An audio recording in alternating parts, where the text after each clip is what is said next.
এটা আমাদের জন্য খুব খুশির সংবাদ এবং মৌলভীবাজার সাধারণ মানুষ এত উৎসুক। আমাদের প্রধানমন্ত্রী আমাদের উন্নয়নের প্রতীক জনাব তারেক রহমান মহোদয় কাল আসছেন মৌলভীবাজারে। উনি আমাদের ওনার যে অঙ্গীকার ছিল ফ্যামিলি কার্ড এবং কৃষক কার্ড সহ যে এই কার্যক্রমটা নিয়ে উনি মৌলভীবাজার আসছেন। আমাদের প্রস্তুতি আলহামদুলিল্লাহ খুব ভালো। আপনারা দেখছেন আমরা শুধু একটা বৃষ্টির মৌসুম নিয়ে আমাদের এইটা মাথায় রেখে কাজ করা হচ্ছে, যাতে সাধারণ মানুষ, উৎসুক মানুষ যারা যেন মানে প্রধানমন্ত্রীকে এক নজর দেখতে পারেন, এই জন্য আমাদের প্রশাসন সহ আমাদের জেলা বিএনপি সহ সদর উপজেলা বিএনপি, পৌর বিএনপি, রাজনগর বিএনপি আমরা সবাই সম্মিলিতভাবে কাজ করে যাচ্ছি। আগামীকাল মৌলভীবাজারে আমাদের প্রধানমন্ত্রী 4 মাসের মাথায় আমাদের মৌলভীবাজারে আসতেছেন। এজন্য মৌলভীবাজারের সাধারণ জনতা খুব উৎসুক এবং উৎফুল্ল। আশা করি আমাদের যে মাঠ আমরা প্রস্তুতি দিয়েছি এই মাঠ খানায় খানায় ভরে যাবে এবং ওনাকে স্বাগত জানানোর জন্য পৌর বিএনপি বিভিন্নভাবে পদক্ষেপ নিয়েছে। আমরা প্লেকার্ড করেছি বা বিএনপির তরফ থেকে, কিন্তু সাধারণ জনগণ আরও বেশি উৎসাহ উদ্দীপনা নিয়ে মাঠে আসবে।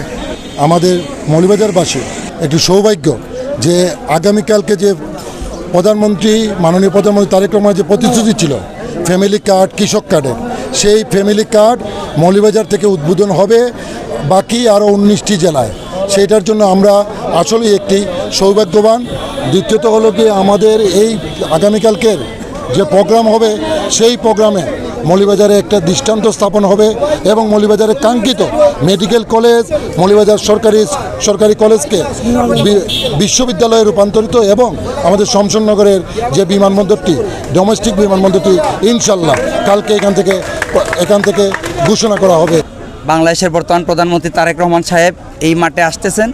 ইতিমধ্যে আমাদের মাননীয় সংসদ সদস্য জননেতা জনাব নাসির রহমান সাহেব সংসদে এই শমশেরনগর বিমানবন্দর, মৌলভীবাজারের অবকাঠামো উন্নয়ন এবং মৌলভীবাজার মেডিকেল কলেজ, এই দাবিগুলা সংসদে জোরালোভাবে করে এসেছেন। এবং আপনারা জানেন শমশেরনগর বিমানবন্দর উনি বলেছেন যে সময় নাই, তাড়াতাড়ি হবে। আমরা অত্যন্ত আশাবাদী যে আমরা এই আগামীকালই এরকম ভালো কিছু ঘোষণা পাবো। আর যে আমাদের রাস্তাঘাট, মৌলভীবাজার এবং রাজনগরের যে রাস্তাঘাট এবং বিভিন্ন প্রতিষ্ঠান, সেই দিকে আমরা ভালো কিছু আমরা প্রত্যাশা করছি।